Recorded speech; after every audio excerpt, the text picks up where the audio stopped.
Hey, this story is called Karma Cafe,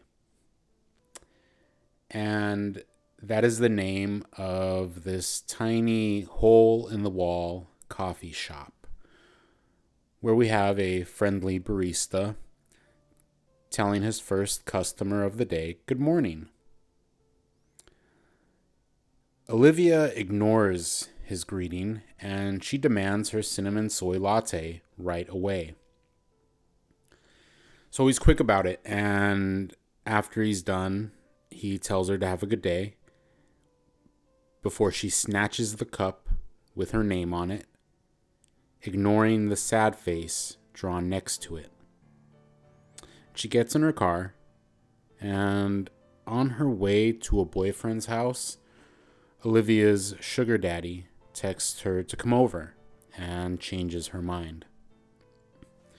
She texts her boyfriend saying that she's in bed with this horrible fever and she's going to go ahead and stay home today. She drinks her latte, then burns her tongue and crashes into the car in front of her. Olivia grabs her phone to call her insurance as her boyfriend gets out of the car she just hit. She gets out too, telling him it's the stupid barista's fault making her latte too hot. Then, arguing on the highway, another car hits Olivia full on and sends her flying into the pavement, killing her instantly. Back inside the Karma Cafe, Kevin politely asks for a coffee. He leaves a tip and kindly thanks the barista. So when he leaves, there's a happy face on his cup next to his name. Just outside the door, Kevin is savoring this perfect cup of coffee. He doesn't even notice the beautiful runner coming his way. The girl clips him with her elbow and drops his cup onto the ground. Kelsey says she's so sorry, and she offers to buy Kevin another one back inside. And after telling the barista what happened, he gives them 2 happy coffees for free. She asks if he's sure, and the barista says he's always sure. The two grab their drinks and they sit by a window. They talk, laugh, get caught up in the whole conversation, and they feel this undeniable connection. And they decide to meet up later. Kelsey thanks the barista for being so cool, and she leaves him a tip in his tip jar.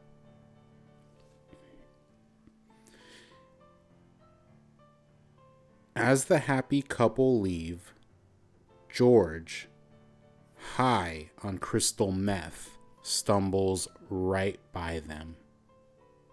He's been awake for 2 days straight, and he honestly thinks an espresso sounds like a great idea. Until he sees the tip jar on the counter. Easy money sounds like a better idea. George pulls a gun from his waistband and he storms inside, demanding the barista empty the register into the tip jar right now. Twitchy and paranoid while he's doing this, Kelsey barges back into the cafe, still holding her happy coffee. She forgot her phone at the table. Startled, the thief turns to her and pulls the trigger, but the gun jams. He snatches the tip jar that has a sad face drawn on the bottom, and he runs out the door. At the exact moment, a cop car pulls up to the curb.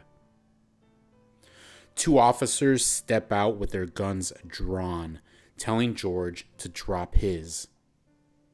But he is not going to prison. He points his gun at them, forgetting it's even jammed, and they open fire, killing him in front of the coffee shop.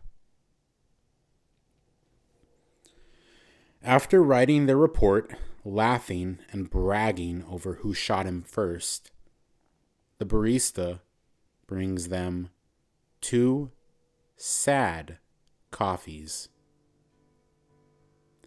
Knowing neither of them will shoot first later when they pull over George's twitchy drug dealer. He watches them drive off, knowing that they'll both die bleeding out on the same road Olivia did.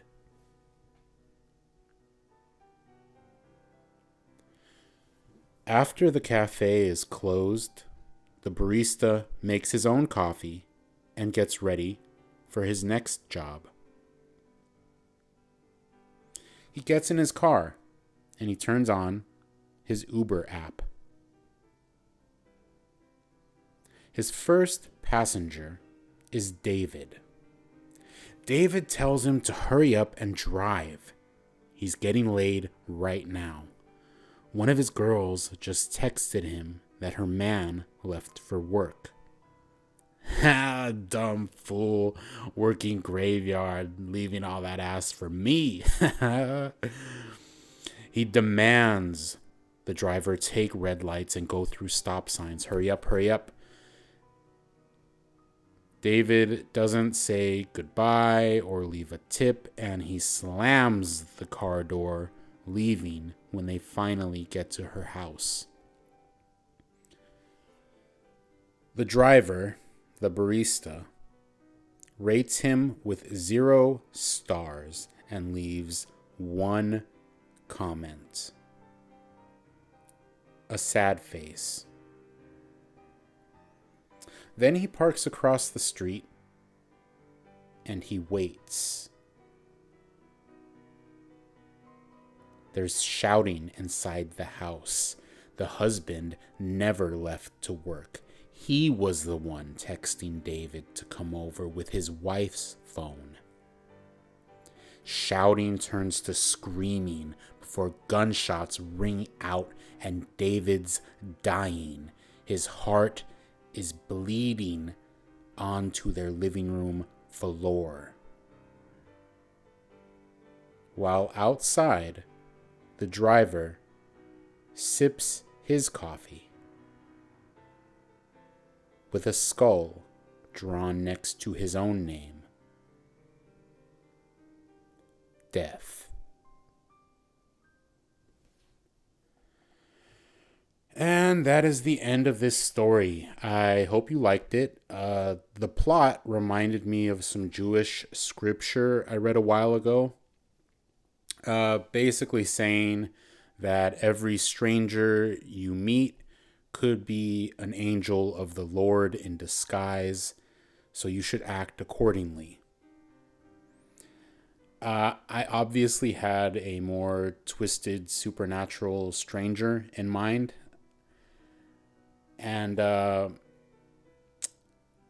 think on a personal level, I think everyone more or less sort of feels this way because death is so impersonal.